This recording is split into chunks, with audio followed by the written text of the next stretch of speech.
All right, well, with the Yellow Jackets after a 93-83 victory over John Carroll, concluding a season sweep of the Blue Streaks for the first time since 2012-2013. Here with head coach Tom Heil, Jay Battle, and Kyle Nader. Coach, start your opening comments on the game. Interesting night in Earthsprung. Obviously, started a little later than we would have wanted. And I'll be honest, I think the thing that I'm the most proud of, obviously happy we won, but I was happy how we handled that. A little bit of adversity. How late did the game start? 50 minutes after it was supposed to, with the issue with the rim. And I think it's hard. If you've been a player, it's hard to get yourself revved up, ready to play, physically, mentally, emotionally. You kind of have a start time in mind when that's going to happen, and you've done that all year. And then you got to switch gears, kind of come back down, especially emotionally, and then rev yourself back up. And I thought our guys did a great job of that. I was pretty confident that they would, to be honest with you. I think we've got guys that are still hungry to compete, and great leadership and great seniors and a lot of juniors. These guys have been through the battles, so I thought we would be ready to play. That's probably what I was the most proud of. Obviously, we jumped on them, but man, the BW John Carroll game, it's always going to be a game. We've been up on these guys before. They're so good at creating tons of possessions when they need to. They speed up on offense, they speed you up on D, and I was proud of how we handled it. We kind of withstood their runs, and we found a way to finish the game. So very, very proud. Great program. I think Pete's a great coach. I think they got really a lot of good players. I'm proud of the fact that we were able to beat them twice. That's incredibly difficult to do. So credit to these two guys and the rest of our team. I thought these guys were pretty hungry to win tonight. Kyle, I want to start with you defensively. So Coach mentions that John Carroll does a good job of creating a lot of possessions. Took 77 shots tonight in a 40-minute game. What is the biggest challenge of staying focused defensively late in the game when things are getting tighter, the lead's diminished a little bit? How do you stay locked in on that moment? I guess one thing I focus on the most is just doing what Coach tells us every single possession. They play, and there's a lot of possessions in every game for them, and we know that, and they crash the glass hard. And I guess what we really focus on is a lot of communication between all the teams. And a bunch of young guys took a lot of criticism this week, and I was really proud about how they bounced back, and they played really well tonight for us. Jay, you could probably call this your best overall game of the year. 19 points, 7-13 shooting. You hit 4 threes, 9 assists, 7 rebounds. You really did a lot of things well tonight, especially in that first half when you had 7 points, or I should say 7 assists and only 6 points. Where was it for you early in the game that you were finding your teammates more open than you were trying to be aggressive going to the basket? Well, we knew coming into the game they were going to sort of press me a little more than normal. They ended up face guarding me pretty much 10 minutes of the last 20 minutes of the second half after play. So we game plan, and we knew if we keep the ball in the middle before we come off the screen, and there was a huge emphasis, and I think it's been an emphasis all year, really, is getting the ball back to where I just came from. So hitting what we call the replace.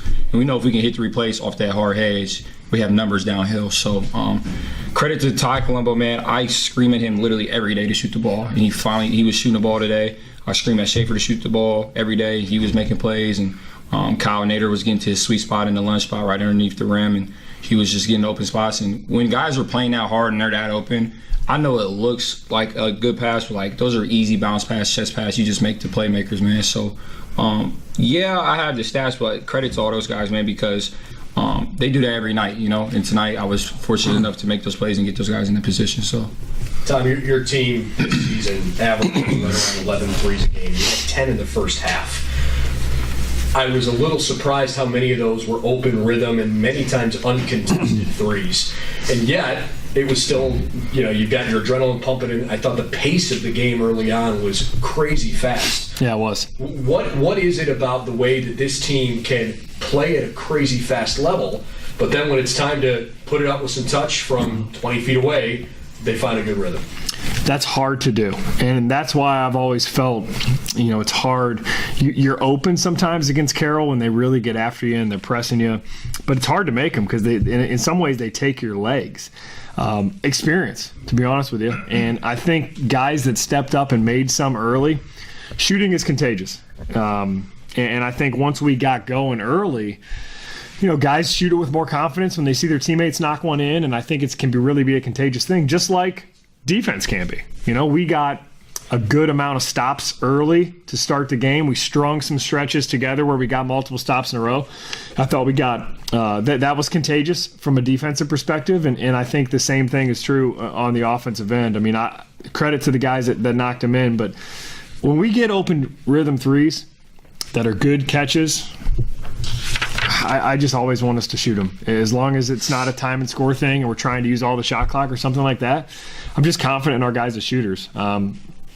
I have to tell these guys to get out of the gym sometimes because they're in here all the time. So, 6 a.m, he's shooting yesterday. So I'm confident. These guys have put the work in. I think now is the time for that to shine. These last 2 weeks into the tournament. Kyle, it was the third game in 5 days for John Carroll. Did you sense at all in the way that they played, whether it was something you can reflect on from the scouting report or expectations, things like that? Was there something about the way they played tonight that led you to believe maybe they were fatigued at the beginning of the game and didn't get off to a good start? Not really. We just kind of played our own game. It's difficult to play in the OAC, especially three games in 5 days, like you said. But, we really focused on ourselves throughout the game, focused on our game plan, and executed. I don't want to bring too much attention to it, but I have to at least ask you. The rim on one half of the floor tonight, both teams had to shoot at it, but it probably wasn't 100% level. It was close. Right. Did it distract you at all? Was it frustrating? What did you have to do to try to get comfortable? So right away, we knew the vibe in the gym. So, I think with 12 minutes left in the warm-up, we looked down and one of our not maintenance guys, because he's more than that. One of the head guys in the rec that runs the building, Jamie. He was messing with the rim, and even myself as a leader, I knew I was just not focused on warming up and getting ready for the game. So myself and Kyle brought us together, and we just talked about listen, that'll get fixed. We're gonna play eventually tonight. Hopefully, we just gotta warm up and get ready to play. So I was proud of the guys because as soon as I had that conversation with the team in the huddle. Every time we got to half court, everyone was looking. As soon as we had that conversation, everybody was focused, touching the half court, getting back in the layup lines, rebounding and shooting. So that was our big emphasis. We knew we weren't focused last Saturday against Wilmington, and we knew if we came in this game focused on doing our job and our role to the best of our ability, everything was going to come to fruition and at least give us the opportunity to make a play. So it definitely bothered everybody in the gym. That. It was just that aura in the gym and that energy. But as soon as the ball tipped, we were ready to go. So, Coach, we'll leave the last word with you. You've got 3 games left to kind of bolster your candidacy here, not just in terms of seeding in the conference, but you were 9th in the region. And so even though there have been some bumps in the road along the way this year, the committee at least thinks that BW's had a good season. Marietta lost today. Capital won today. Ohio Northern won their first conference game of the year today. And Wilmington-Muskingum was a 2-point game. So we've talked time and time again about how competitive this league is. Yep. Where does your team need to get better these last 3 games before the tournament? Good question. I think a big part of where we need to get better is between our ears. I think the work, in some regards, it's been put in. We've added a couple wrinkles that we can go to. We didn't really run some of that stuff tonight, but there will be some of that. Most of it, the work's been done. These guys have worked since last March, April at a pretty high level, pretty consistently. We're confident in the summer that they had when they were home and all that stuff. So the work's been done. The physical work's been done. Now I think it is mentally, there's a level of fatigue that goes on throughout the course of the year. Stamina is a big deal. And I'm not talking about physical. These guys' bodies are, they break down on a certain level, but mentally, can you come here every day and be excited to see your teammates? Are they tired of hearing my voice? Is it, I'm on them all the time, right? Are they tired of that? And I think we just have a group that loves to be around each other. And, my focus and what's really brought perspective for me is how much I love these 2 guys. And I'm not, even when I'm mad at them or we're not playing well, I'm not letting a day go by where I feel like I've wasted it because I'm not appreciating how much I love these 2. And that's really what it's all about. So where we get better down the stretch is I think our mental focus in doing the things that honestly we've been coached to do since October 15th. And some of that stuff from the first day of practice. And I think that's it. It's just a mental thing. I got to keep them physically fresh and still sharp and in a rhythm, but we got to stay mentally and emotionally ready and fresh. And I think that's a really big deal. And before you cut me off, I didn't get a chance to say this. I should have opened with this, but we talked about the rim. I think what college basketball is all about and what we as a program are all about, it's a journey. It's tough. I mean, there's ups and downs individually, collectively. Our league is really hard to win. As you just said, all the scores, and I don't even remember who won or whatever. I didn't know we were regionally ranked. I didn't look at that, but that's nice, I guess. But it's really hard to win in this league. And you look at the Big Ten. Michigan State loses at home to Indiana, goes on the road, loses to Illinois. I don't know. Those are probably two, at the time, wherever the standings were, two of the worst teams in the Big Ten. It's hard to win. Doesn't matter who you're playing. Same thing in our league. And I don't think Jack Listowski played in the last 2 games. I don't think he played Saturday. Did he play Saturday? He played a minute at Northern, didn't play at all Saturday. Yeah, so he barely played Thursday.